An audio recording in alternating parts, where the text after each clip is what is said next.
We know, like us, our listeners spend countless hours every week taking care of loved ones, but most probably don't have an estate plan. Sampson McPhee lawyers can help. Estate planning allows you to make the big decisions now, like who will take care of your kids if you pass away, and allows you to control how your assets will be distributed and managed. Estate planning is extra important for parents, common law partners, and people with blended families. Call Kelly at Sampson McPhee at 902-563-5906 to find out about special pricing for our listeners.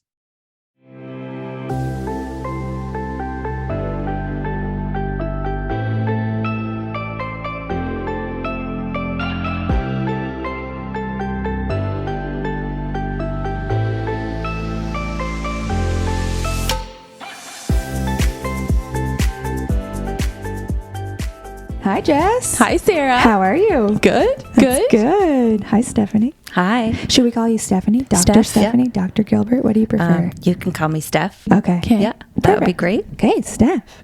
We're excited to chat with you today. We're going to introduce you officially and then jump into the topic. We will say we shared this online and we had some really interesting responses. People are looking forward to it. Someone actually said, "Is this with Steph? I can't wait." So you have some fans out there. Oh. Yeah, it's great. I was like, it is. Spoiler alert. Dr. Stephanie Gilbert is an associate professor of management in the Shannon School of Business at Cape Breton University. She received her doctorate in industrial organizational psychology from St. Mary's University. Her recent research examines the role of employee bereavement in the workplace, including bereavement due to pregnancy loss. She has had 3 pregnancy losses and lives in Sydney with her 2 living children, amazing husband, and golden retriever, Kelly. I love a golden. Steph. I was just going to say that was Jessica's dream. A golden. Jessica's life plan was 2 goldens. Oh. And then I got pregnant. And then she got pregnant. Like a day later. After I made that decision. I was like, let's just get 2 golden retrievers. Like that's going to be our life. Plot twist. Pivot. So we have a little 6-year-old and no dog. No golden retrievers. Not yet. Not yet. Not yet. Yeah. They'll come in time. Yeah. I've had the pleasure to talk with you, Steph, before on a different podcast for work. And I remember like a few minutes in, I think I blurted out, you have to come on the morning meeting because I know this topic will resonate with our listeners and it's so important to talk about. And you were so gracious to say like, yeah, we'll come on. So thank you for joining us. Yeah. Thank you for having me. No And problem. it's like, we were just saying this before we aired, like, okay, like here I come with like my super exciting topic, right? Like, because it's hard to talk about, and because it's hard to talk about, we avoid talking about it. Right. But then from that stems all the things that we're going to talk about now. But it's one of those things where no, it's not super fun to talk about it, but it's also not helpful to like live in silence and, Right. So Yes, we really appreciate you exactly. coming and opening up that conversation so that our listeners can be exposed to that. Yeah. And me too, because I think I probably... I said earlier, do we have Kleenex around? Yeah. I might need it. I might need it for need later. We'll have to throw it over here. I want to start off by just saying like, okay, bereavement in the workplace. We listened to we just heard the bio. We know some of the work that you're doing and some of the research that you've done. I find it so fascinating. Bereavement and grief. Like we're going to talk about this over the next, 40 minutes, 60 minutes. So is there a difference between those 2 terms? Like, can you talk to us about that language there? Are the terms interchangeable or no? Like, what do those words mean? Yeah. People usually do use them interchangeably, but they're not the same. Okay. So bereavement is the loss of somebody in your life. And it sometimes leads to grief and sometimes doesn't. Oh. So just because you've lost somebody in your life doesn't mean that you're experiencing grief necessarily. Right. And grief also isn't death specific. So we can experience grief due to like diagnosis of a chronic illness or loss of a relationship or loss of a pet or, all these different people. Lots of people experienced grief through COVID because we kind of lost that normal that we had before. So yeah, so they're totally different, and I might use them interchangeably, but they are different things. And then there's mourning, with mourning. Okay. That's kind of what we do with our grief. Right. So are there rituals or ways that we kind of remain connected to our person? Right. So, yeah, those are kind of it's good to talk about that right off the bat. That's a good question. Okay, thank you. Because I was like, bereavement and grief, I think I use them interchangeably, but I know they must have Well, when I think about meanings. bereavement, I think about like the time you get off when you lose somebody. Right. Bereavement leave. Like, Right. Right. I don't even think of those two things as the same at all. Okay. I'm just like, that's the time I have to deal with my grief. Right. The bereavement. Right. But Yeah. bereavement is the actual loss of a person. Is that right? Yeah. So bereavement's the loss of a person, and it could be somebody you might not have any grief. Right. Right. Yeah. And so, but you'll maybe get bereavement leave, but there's no such thing as grief leave. Right. Right. Like you get bereavement leave is really usually 3 or 5 days that you get to like do all the busyness of planning a funeral or Yeah. hosting family or whatever arrangements need to be taken care of. But then you're back at work, and some people might not even feel that grief really set in until Right. you're Exactly. back. Right.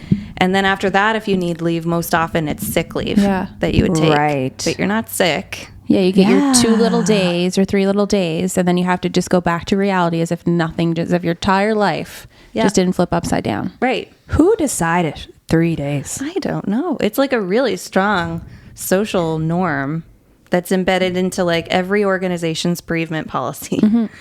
So, and it's pretty much global. Like everywhere you are, you'll probably get like about 3 days. And isn't it specific to like the relationship Yeah. of the person Oh, too? yeah. Yeah, like who Which is- decided that? Yeah. Yeah. You can't tell me who's my family or not. Right. Yeah. Right. Like when Daniel's father passed away and mother, 2 days. Yeah. 2 days I got. So I ended up taking vacation, which Yeah, was vacation. not, I took vacation Right. time because I was like, I can't come back to work after 2 days, but what I'm going to be able to produce at my work is not going to be helpful Right. to my clients. So I'm just not going to come back. Yeah, exactly. Like your 2 days, and what if that was your best friend, or what if that was your, I don't know, aunt who raised you? Like, is it Yeah, different for it's- the relationship to the person? Does the policies? Yeah. They usually spell out like usually it's immediate family. You might get, more time. Maybe it's 3 to 5 days. And then for extended family, it might be, 1 or 2 days or whatever, less time. Right. So like there's this norm that 3 days should be enough, that after 3 days, you should be back to normal. That's embedded. And then there's also this hierarchy of grief that's embedded into all these policies too, that these are the losses that you should suffer, will expect you to suffer more for, but still it's only 5 days of, Right. of that. Yeah. Right. And then these are the ones that are less. And like for pregnancy loss, they're rarely in these policies. Right. So it might say loss of a child, but it's really unclear, does that include pregnancy loss? And very rarely are people taking bereavement leave for a pregnancy loss because nobody thinks of it as loss of a child, really. Right. My last employer, it spelled it all out. Like it said like father, mother, mother-in-law, father-in-law. Then the next year was like aunt, uncle, sister-in-law. Like it was very like specific. Yeah. Like- and they're so specific. Yeah. So yeah, right now what my research team is coding collective agreement policies about like what are the relationships that are legitimized in there, and then which get more time and which get less time. And it's so, it really reflects like value systems, right? Like outdated value systems, really, but value systems in terms of like, here's what family means, or nucleus family, what that looks like. And then outside of that, you're different. And then I think we probably internalize some of that, I assume, in terms of like, oh, why do I still feel this overwhelming feeling of grief? I had my 3 days and here I am still here. Like it's, And I even said like, I'm curious, is there wiggle room there? Because like I'm closer to my father-in-law than I might Right. own. Like, Right. so like, can I take what Yeah. happens? It's like, it's the policy is the policy, and you're like my employer was okay with me not coming back, but I had to figure I either had to take time without pay or vacation time. right. Right. So at least they were supportive in that, like I could do that. Right. But it was like at my expense kind of. And so there's a cost to you, but I've also talked to managers about supporting people through loss. And most often this 3 days is like not enough for people. So many managers realize that and want to offer more. But then when they do that, they're putting themselves at risk sometimes. So like there's this moral distress they experience, and then Right. sometimes a risk to themselves professionally. Because they're not following For like, the offering rule. more. Yeah. So, and then these are all grief myths that are embedded into these policies. It's not true that 3 days is enough or Right. 5 days is enough time. And it's not true that there's a hierarchy of grief. Right. So it does some harm, I think, to people. And there's very rarely any flexibility included in these policies at all. Like, not even like, talk to your manager if you need more than this. Right. Because if that were in there, there would be some flexibility, and it would give the manager some, like, empower them to offer more and as I well. think that's what's hard about policies, is that, like, they're written for a reason, and they're useful because they're that guidelines for the employer to say, okay, well, I have to refer back to the policy to see what it says, and then they have to follow what it says. So it puts them in that, like, point of, like, I want to help and support you, but, like, based on the policy, because we live in this colonized world, I can't help you. So it's a really awful feeling for both parties. Yeah. Right? Yeah. It's interesting too, because you said that you touched on this before, in the sense of those first few days, really, and I just watched a dear friend do this, is like, and Jess, like, you've experienced this too. In those first few days, you are doing all the things. Like, your adrenaline is just like, especially if you're the type of person who wants to do those things, or like, you know, you're the organizer, or you're the person who makes the call and plans the thing and touch base with family and hosts and all that things. And we're happy to do, well, not happy, but we take that on because we value that responsibility, or we want to do that. But then you're not grieving yet. And like the next week, when everyone's lives go back to their normal routine, like yours has a huge gap in it. The visitors stop. The food stops, all of these things. And then, like, that's the time that really that support needs to come in. We're jumping right in, like, right ahead. I know. Okay.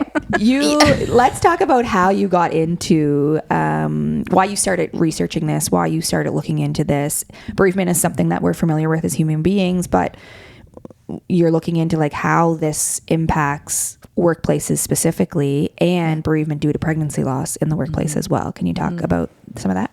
Yeah. So most of my research before had been about employee well-being and health, and like, what parts of the workplace affect those outcomes. And I looked at leadership a lot.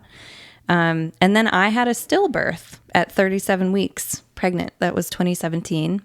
And since I'm a researcher, like, I went into the, like, literature and, like, what is there out there actually, like, about what I should do going back to work after this, or what should my workplace be doing? And there, like, really isn't much at all. Very, very little out there on that around grief or pregnancy loss. So I was like, well, this actually fits really well with the research I've been doing. So maybe I'm the one to kind of do some of this. So I started to, I wanted to look at pregnancy loss first, and a colleague said, that might be too niche. Maybe you should look at just grief, like, more broadly. And I'm like, okay, I can do grief, and I'm experiencing grief too. And went through that. And so I did that, and we did a study on that first, and then followed that up with a couple of other colleagues on a pregnancy loss study. And that one got a lot of attention. And I remember that person afterwards saying to me, like, I remember telling you actually that was a little bit too niche, and that maybe you should start with something more broad. And I had forgotten they said that, actually, until they reminded me, and they were like, I was wrong. I should have just supported that. So anyway, I'm kind of doing both, like, streams in parallel as a result. And it's been amazing. Like, I could take something that happened to me and, like, craft my job around that. And, like, there's a lot of meaning. It feels a little bit vulnerable, but of course, it's been awesome in a lot of ways too. So it's so important because niche, like, first of all, it impacts everybody, really, like, systems of families and, you know, women specifically, but partners and etc. And we know the stats of, like, reportedly 1 in 4, but really it's more than that, right? Doesn't the research show it's like, you know, 1 in 2 or 1 in 3, really? Probably more. Yeah.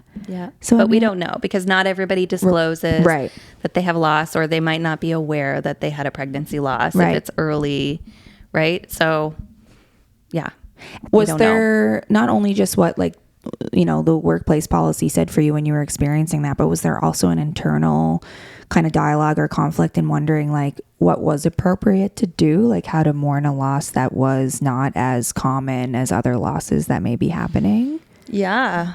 Oh yeah. Like, stillbirths are really uncommon. Like, and I think most people think it's just something that happened in the Middle Ages, like, but it still does happen. And so people are really thrown, like, how do I talk to her? What should I say? And And then you, the grieving person, this is the case for a lot of grieving people, but you kind of start having to manage those interactions a lot. Right. And it can be very awkward and an extra burden on the grieving person. I hear this from everybody that I talk to, that, you know, some people are even like when they go back to work, they'll write a letter. I had 2 people tell me they like kind of wrote an email or wrote a letter to their colleagues to say, I'm back to work and here's, I want to talk about it or I don't want to talk about it. And here are the things you could ask me. And, you know, here's what I want. Yeah. Right. That's like the most extreme example of that. But it kind of addresses it head on at least, right? Yeah. Because good I for think them. it's one of those things, and like we've talked about this when Sarah experienced a miscarriage of like, I don't really know like what to do here. Like, I don't know if I said that to you, but You like, did say it. I remember, don't know how to support you. Like I want to, I don't know what that looks like.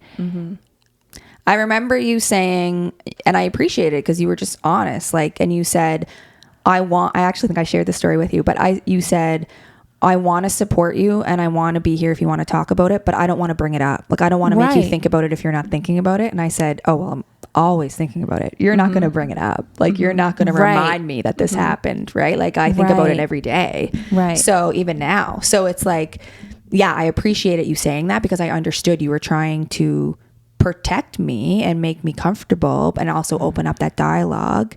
But I think that was important to say, like, oh, you couldn't possibly remind me of it. Like, I will be thinking about it. Right. And I knew it was coming from a place of like care and concern. Yeah. And I said, so we can talk about it. And if I don't feel like talking about it, I'll probably just say that. Right. Like, thanks for checking in, but I'm good right now. And I think my point was like, you know, if we're trying to have like say if someone's at work and they're focusing on work or whatever, and then you bring this up, is that going to send them into this? Right. Because yes, you're always thinking about it, but at some points of the day, you're probably focusing on other things. Right. Not necessarily those thoughts. So it's like, is me bringing this up going to cause you to spiral into these, you know what I mean? Like I think a lot of people feel this way because we don't know what is the right way to approach this. Like how, with any loss. Yeah. With really, like, do I say something? And then people will always say to him, like my husband, like, they'll see him out in public and then they'll send him a message later, be like, hey man, like, I just want to say, like, you know, they don't know what to do in person. Yeah. It's just like, it's so hard. It is really hard and it is awkward and it's so uncomfortable. And, but yeah, so that like where you've seen them, but we can't, and then to send the message later, it's kind of implying, I don't know, like that they were too uncomfortable to say something. And it really takes some courage to say something to a grieving person, I think. But I think it's worth doing in person at least once to that person. There was a recent, so the Canadian Grief Alliance I follow, they're an amazing organization. They just did a survey of like 4,000 grieving people and they released the results. And half of the people said they didn't feel like their grief was acknowledged. Yeah. So like that is a person who is going back to work and a colleague's avoiding them. Right. Which happens. Yeah. Because they're uncomfortable. They don't know what to say, right? Or they talk to somebody after they've come back from leave and that person makes small talk but doesn't mention that they've just had. So there's that, right? And but 83% of their respondents said that when somebody asks them how they're coping with their grief, it's helpful. Wow. So most people are going to appreciate when somebody asks you, you know, it's been a week since you lost your mom. How are you coping?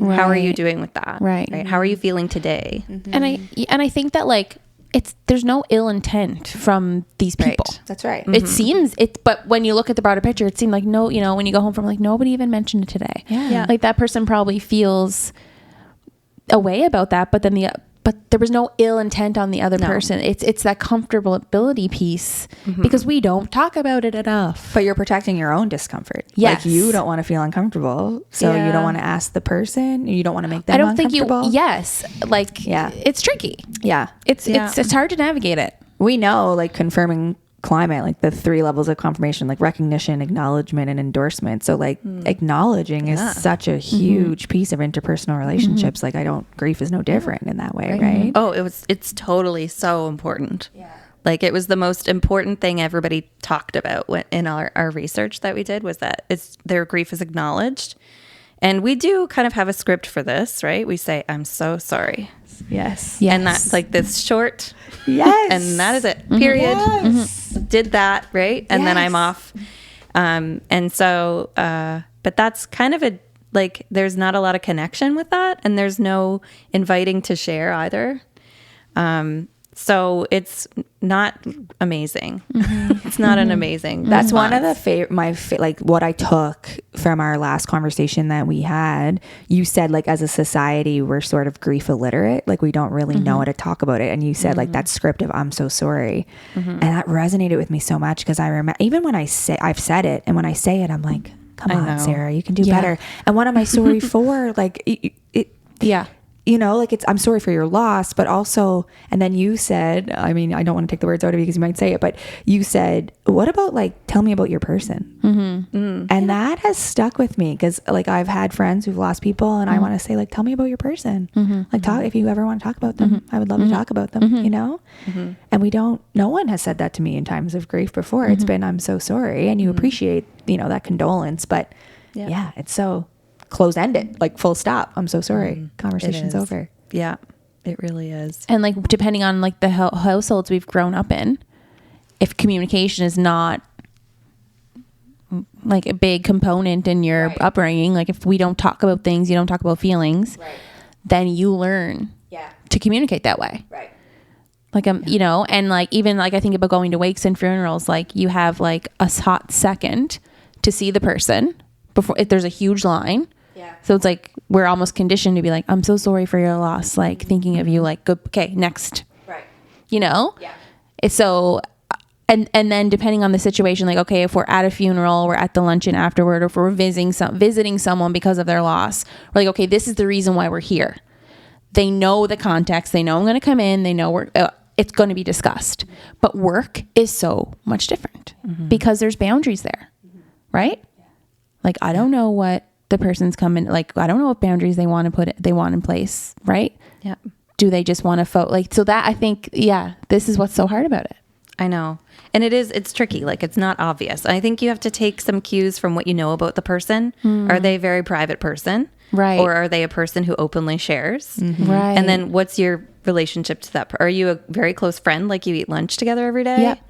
Or are you just an acquaintance that you see them in meetings, right? So, and I think grieving people have really reasonable expectations about what their coworkers are going to offer. Like I think most of the people that I talk to find if nobody says anything and they're being avoided at work after their loss, that can feel quite distressing and harmful. But all it takes is the I'm so sorry. Like, we're happy to have you back. For people to not have that same distress, right? And it's really, really, like, we probably underestimate the importance of it when we're not the one grieving. But to them, it's really important. And they will remember the people who don't acknowledge and recognize their loss. I remember the people who, when I went back to work, kind of like danced around it and didn't say anything, right? And then I remember the person who came in and said, tell me about your baby. What did she look like? She was probably the only person, and she was a coworker. And I really appreciated it. And it's true. Like, you don't forget that you've had this loss.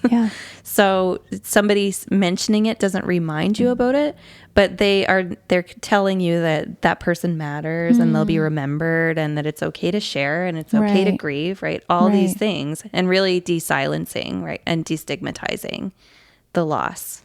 So it does all these good things, and I think it takes courage. But yeah, you have to read some of the cues and some of the social context. You're not going to bring it up in a meeting. You know, like next on the agenda. Don't do that. Yeah, for sure. Yeah, that's right.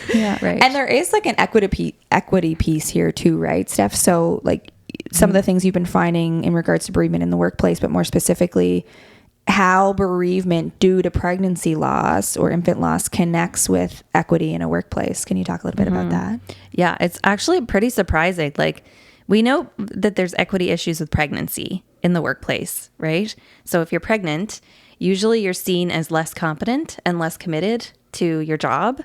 and you're more likely to be overlooked for promotions and for challenging job assignments and so on. So that's the same like if you're pregnant and then you have a loss, if you've disclosed it. Lots of people don't disclose, and it's fine if you do, but lots of people choose to wait until like a safe time, in air quotes, safe time, because then they feel they're less likely to have a miscarriage and like have to deal with that at work. So that means that people who haven't disclosed and then they have a miscarriage, their loss is going completely unsupported, most likely. And so if they struggle with their performance, then they're prone to some negative consequences of that. But even if even people who have disclosed a pregnancy loss and then their performance suffers are at risk for discrimination at work. We had one participant who was fired after a pregnancy loss. She had disclosed her loss and was off work on leave at the time. She called her boss and said, when I want to talk about coming back into work and what the timing will look like and everything. And her boss said, there isn't a position for you anymore. So she sued her employer. Good. And I'm happy that she did. But God, what a thing to have to go through. And I don't know the outcome, but I did see on the news that there was a woman in Nova Scotia who won her suit after being fired in the similar circumstances. So I'm happy that that person went through with it. But distress on top of like you said, talk about managing other people's emotions. Now you're like down this whole cycle for something that should never have happened. If there's no policy in play, like if there's no bereavement for pregnancy loss, it forces you to have these conversations when you might not really want to with your employer to say like, this is what I experienced. Here's the like, you know what I mean? I need to take, whereas if it's just like you reach out and say like, I need to use this time. But you're forcing people into a situation. Yeah. And an uncomfortable one. Yeah. The timing or, that safe timing of a, pregnancy, and you can share then. And then you said, but if you don't disclose it and then you lose it, that support isn't there. And I've experienced that in a few different ways. And I think it's important to share in terms of, well, two reasons. One is that when people would say, oh, I'm so sorry you had a miscarriage, how far along were you? And I get it's not ill-intended, but I wanted to say, like, does it matter? Because I was just thinking about the next 18 years of this baby's life. I don't care if it was 8 weeks or 11 weeks or 28 weeks. Like, there's that baby is so real to me, And I don't think they're trying to disqualify that, but I think they're trying to rationalize like, oh, well, if it was only 8 weeks, maybe it's not as bad as if it was 15 weeks or whatever. I'm not sure what that looks like, but I just remember feeling like, and maybe it's just curiosity. Like I found myself being like, oh, how far along were you? Like in terms of just curiosity, not that it meant it was any less of a loss, but that is a piece there.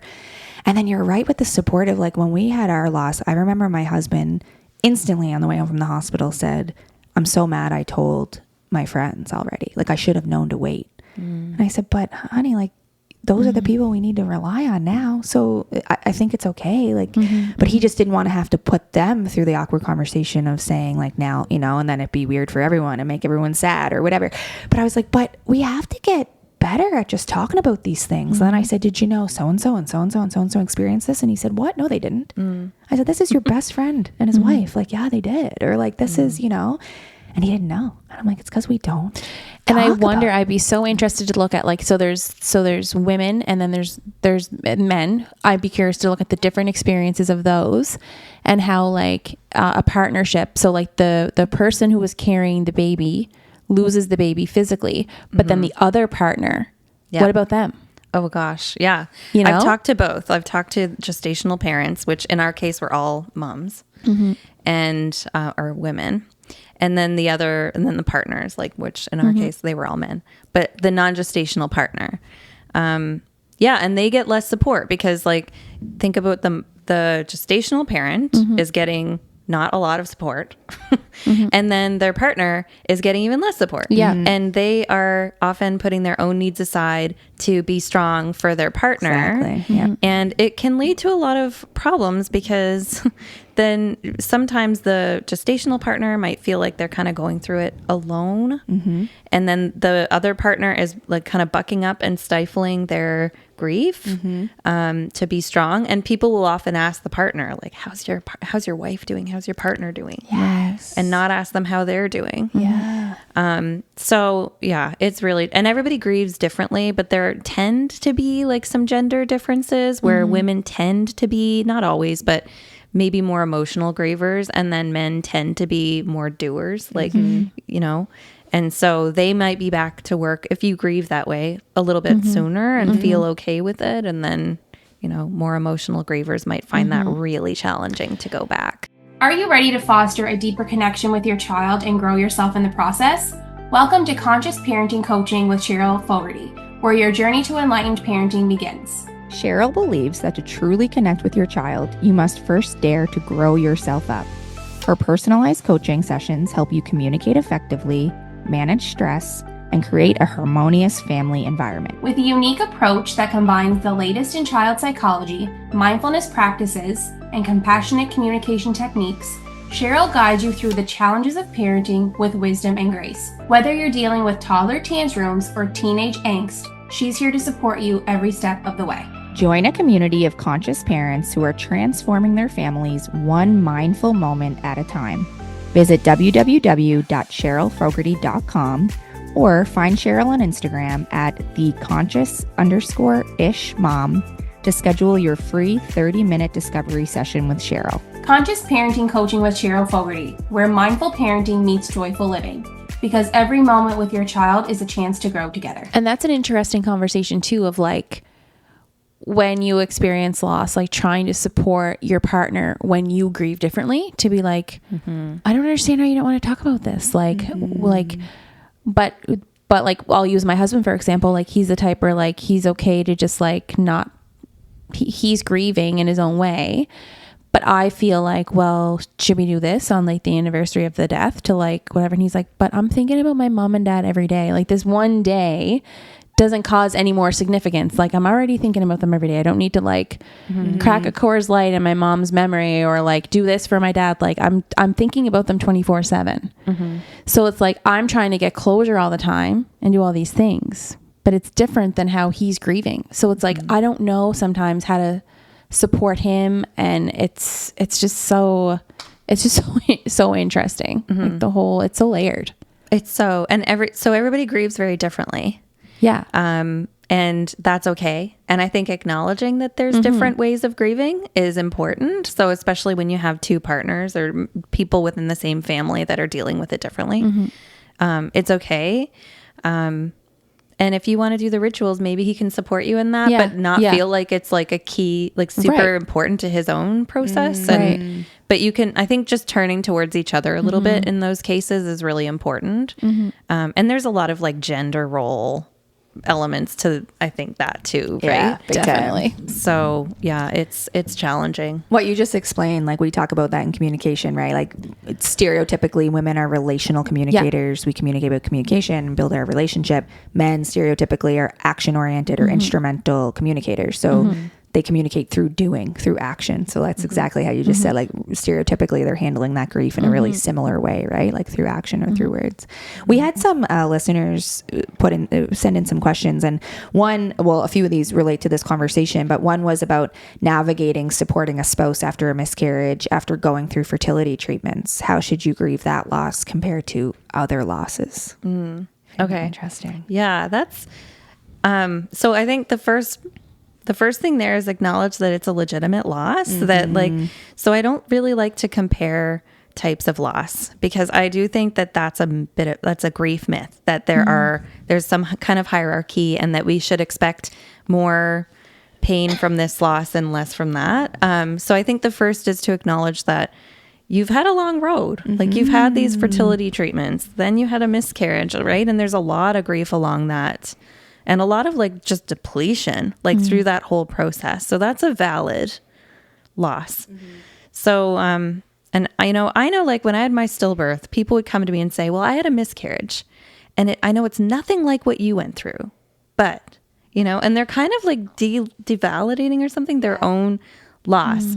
So we don't need to compare them, because I've talked to a lot of people, and like, it doesn't seem like there's clear differences between the person who had a 7-week loss and the person who had a 40-week loss, it's grief. It's still grief. And so I think it's acknowledging that. And then I think with the partners, it's try to turn towards each other as much as you can, recognizing that you might have different ways of grieving.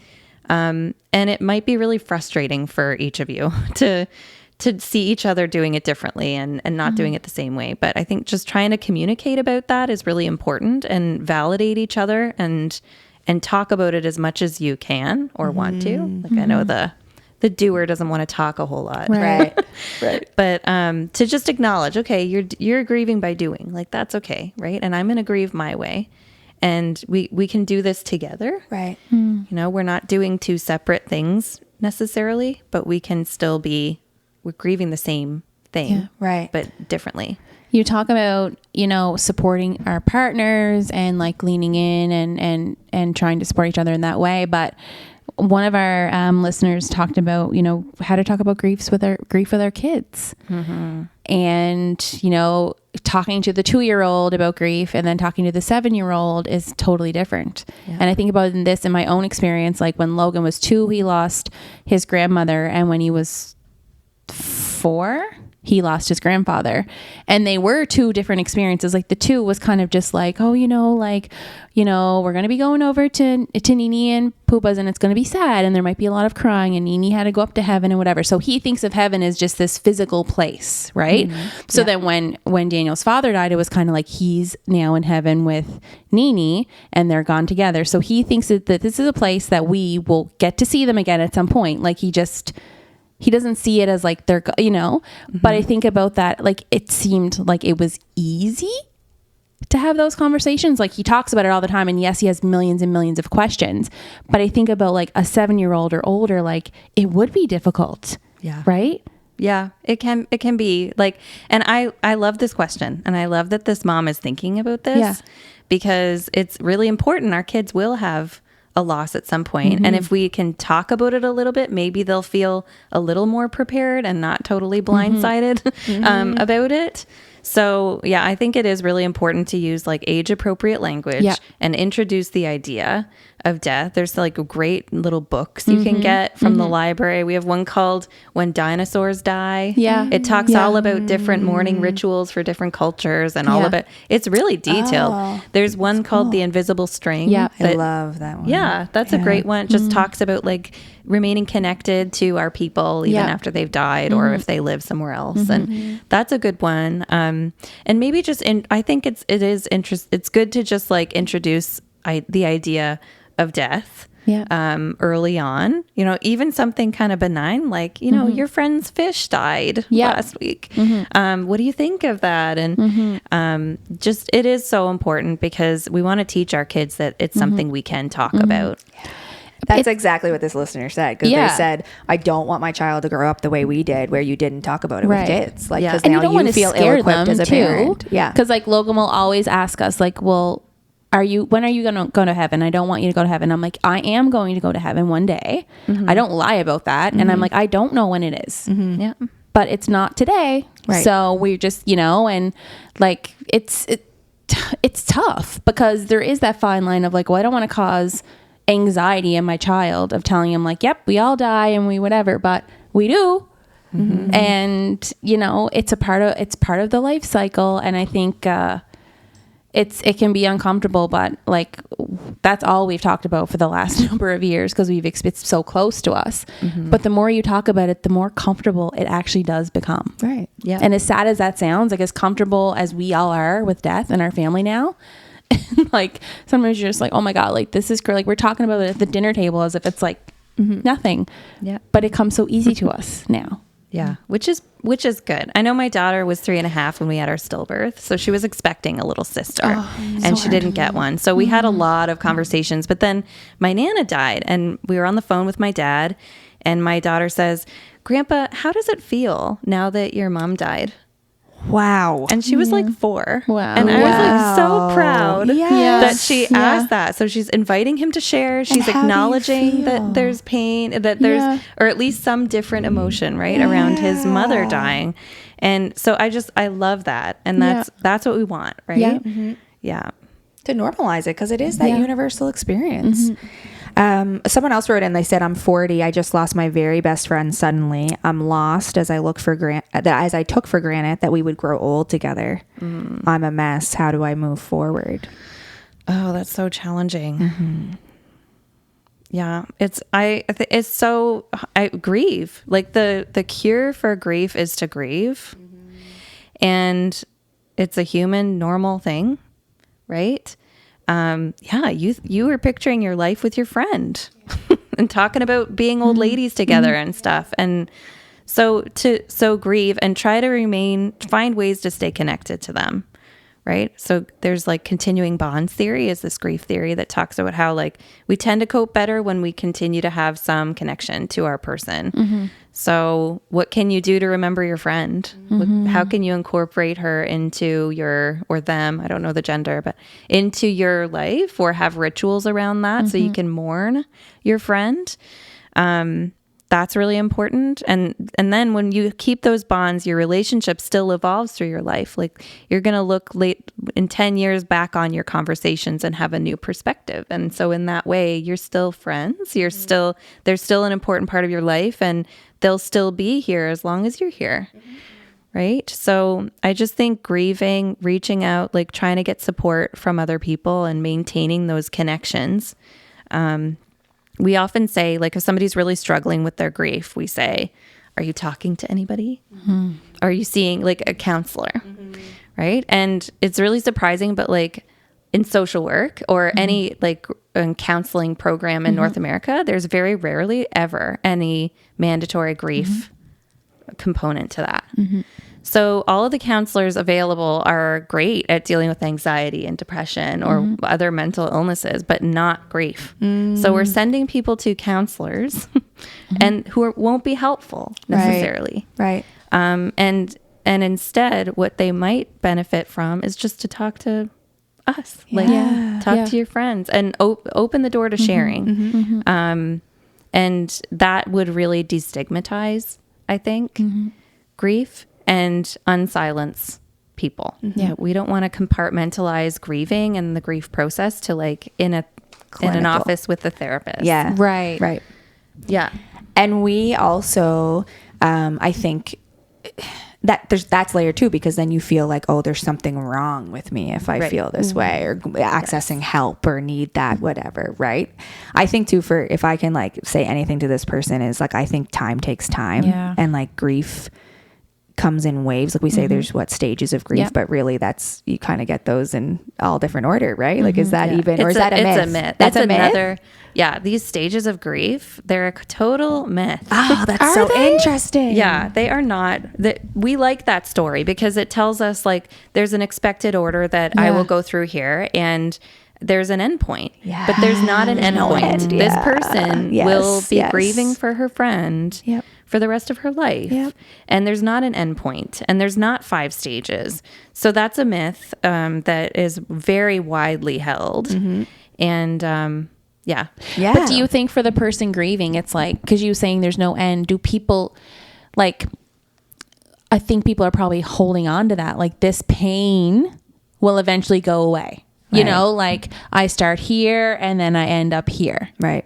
Do you think that's something that like someone who's gone through grief came up with, like as like a, because I mean, experience from my own loss, like it doesn't go away, but you learn, things get easier. But do you think people are just holding out for that? Like, oh my God, I don't want to feel this way forever. So like, I just got to get through these stages and then. Right. Yeah. It feels good to know that there's an end point. Yeah. But really the reality is that if you've lost somebody that you love, you will miss them for your whole life. And you don't want to not miss them. Right. Imagine that, like just kind of getting over it and moving on and not missing your person. So what we know is most people will have like in the first 6 months, an acute grieving period that like they might have some impairments to their cognitive function and like they might have some sleep problems. They might have some health issues and stuff and other symptoms of their grief. But then after the 6 months, most people more or less return to like a baseline like what they were before, but you're still like missing, you're still grieving your person. And then if it goes on past 6 months, then it's pathologized. Now there's like an actual disorder you can be diagnosed with, prolonged grief disorder.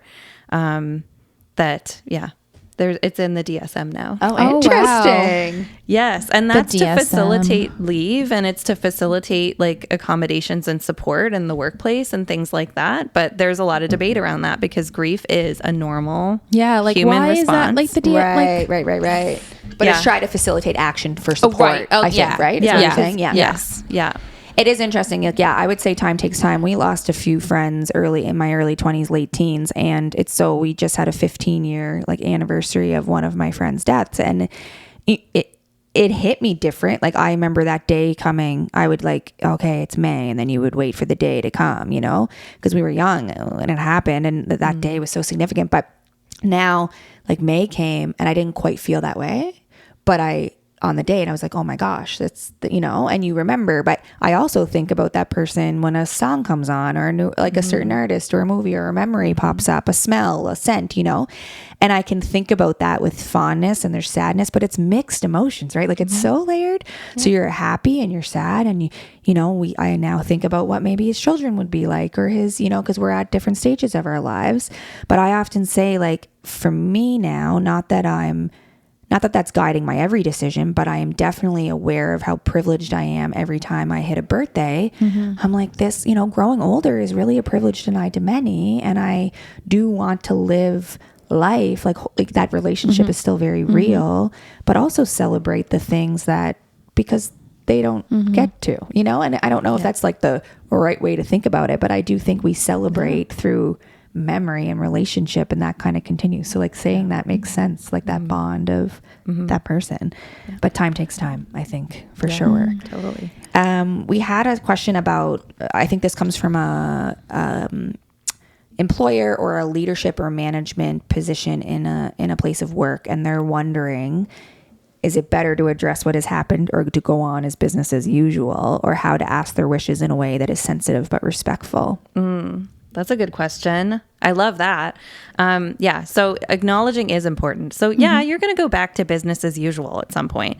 But when somebody's grieving, usually they have like grief brain for a while. Like there's a lot of symptoms, physical and neurological symptoms. Like your brain is actually rewiring itself to get used to the fact that your person's not there. Right.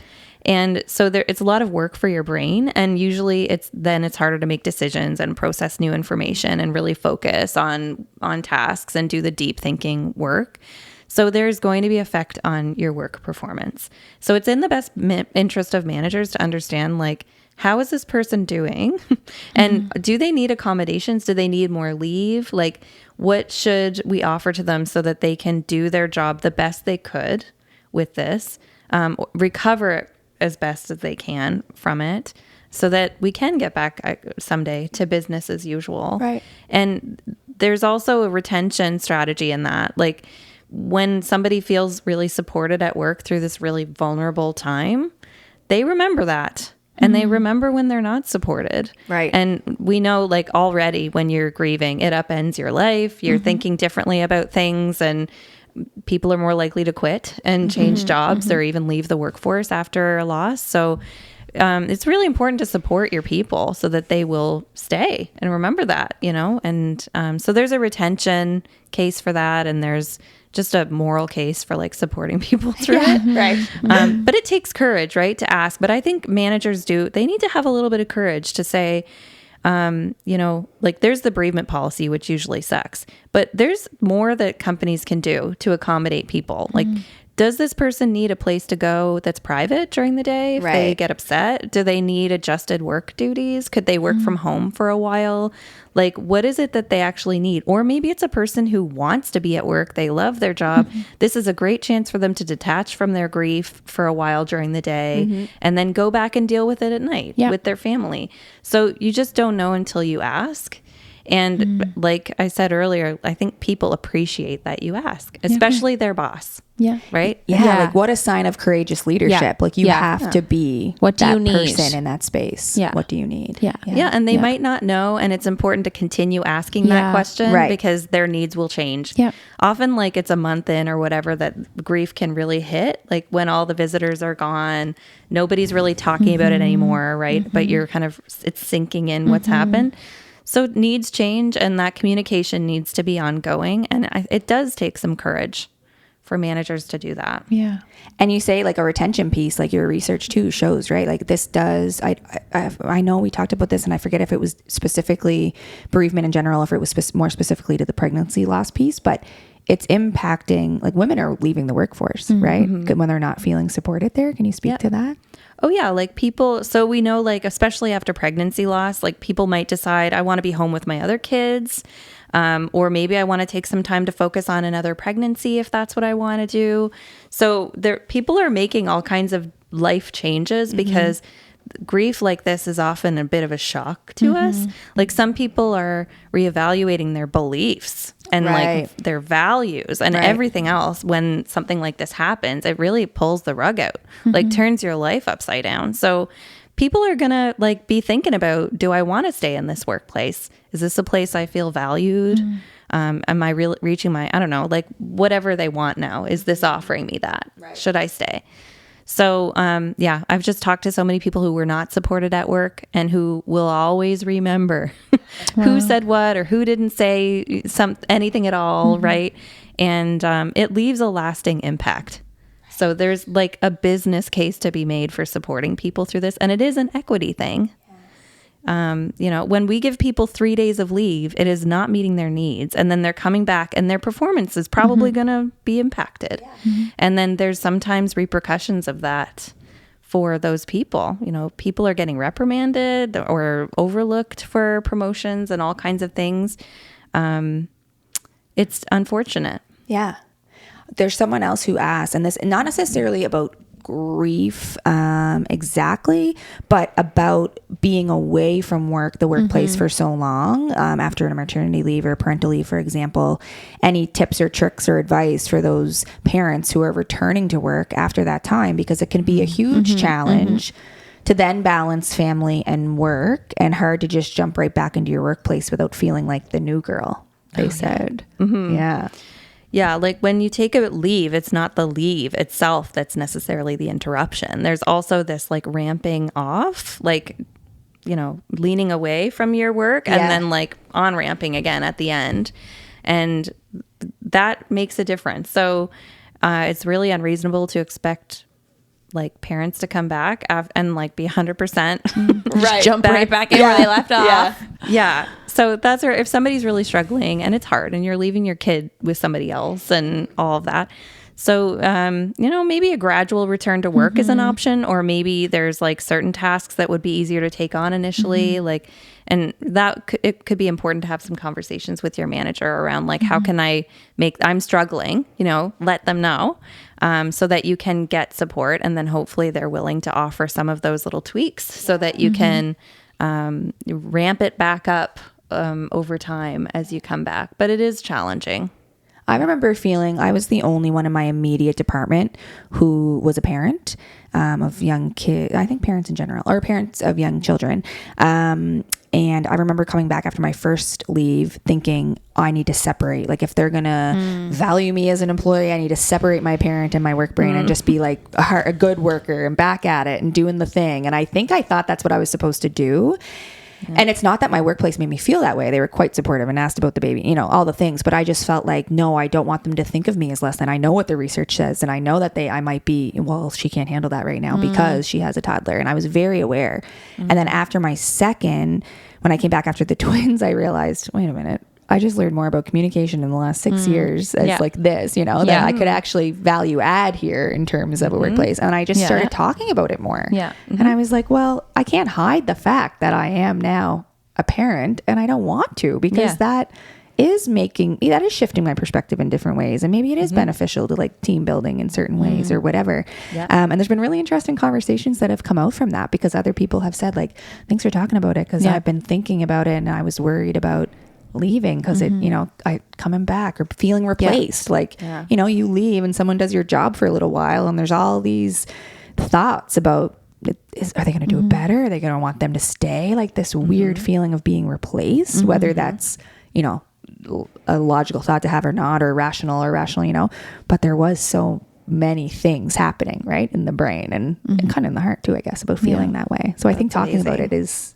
important. And that's like work-life enhancement. It's so we traditionally think of employees as robots, like leave all your stuff at home and then you come in and you put on your work hat and you just do work, right? But we're whole people and we bring all of our experiences into work.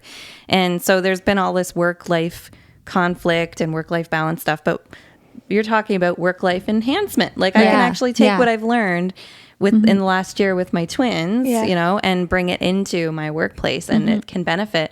And, you know, I think with grief too, like you can have that experience and then you bring that into the workplace. And now you're the key support for the next employee. Yeah, that's right. Or now you're managing employees and you can draw on your personal experience to help them. Yeah. And so all of that is beneficial, right? And employees are whole people. Yeah. We need to remember that. Right. And that empathy piece, right? Like as you go through different experiences in life and that empathy increases, or hopefully, you know, maybe not, but when you come back, you're able to then be more empathetic. It's like, I think I can approach situations differently now than I would maybe 10 years ago or whatever, probably for a whole slew of reasons. But I do think I become, especially working with students, I think I can, you know, understand or be a little bit more accepting or adaptable or make things a little bit more accessible because there's so many needs happening. And just recognizing like you are a full human being, you are a full person with all kinds of feelings and all kinds of experiences that you're bringing here. I think that's so incredibly important. Wow. You have a question? No. Oh, I thought you were teeing one up there. No. I was just going to say, thank you for coming on and sharing this and opening up this conversation because as we said in the beginning, uncomfortable, gotta have it, gotta do it, gotta support. Where can we read your research? Oh, that's what I want to know. Okay.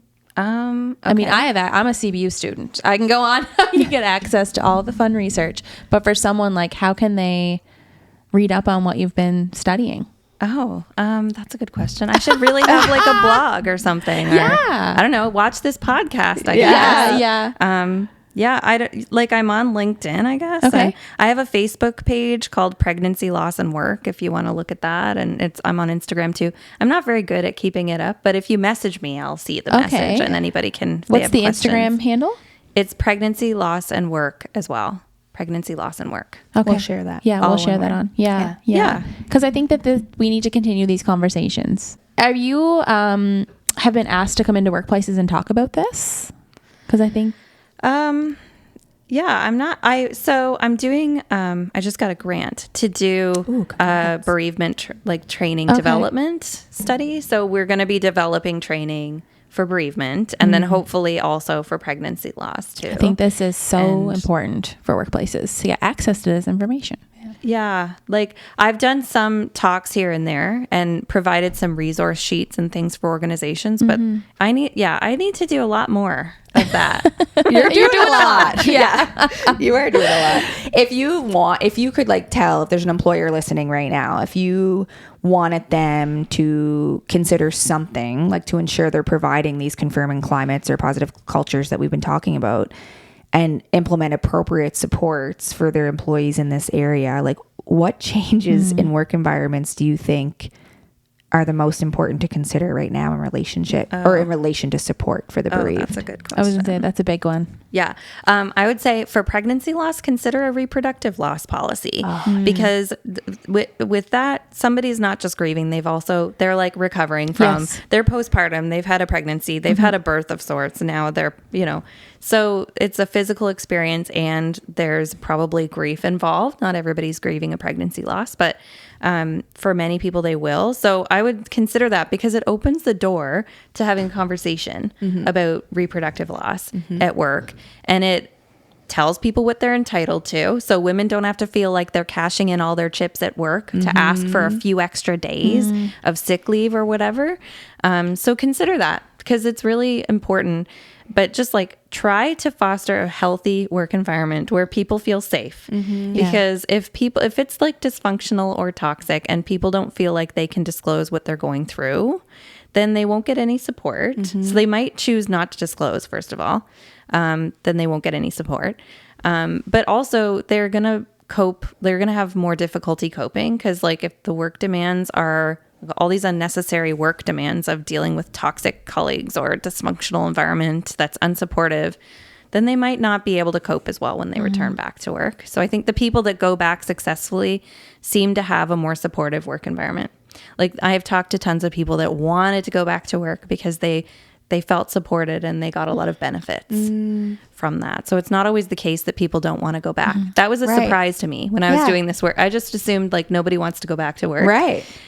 Some people do. Like they like their work. It's a healthy way to detach for a bit from they can kind of have a healthy distraction, but they might also get a lot of social support there.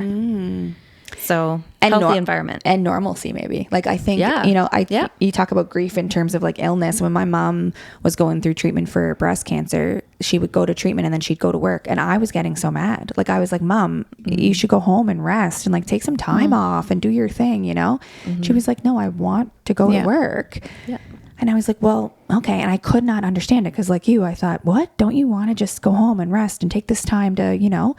And then my in-law, my husband's aunt, who had previously gone through something similar, she said, Sarah, but everything in her life is changing and she can control work. She can control what's happening. Like that gives her some normalcy in her day. If she's well enough to go to work, you got to trust that she knows what's, you know, right for her body or whatever at that time.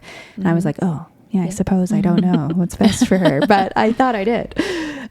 So like maybe that piece of control or normalcy, like that work provides. Oh yeah. That's a big thing for some people, you know?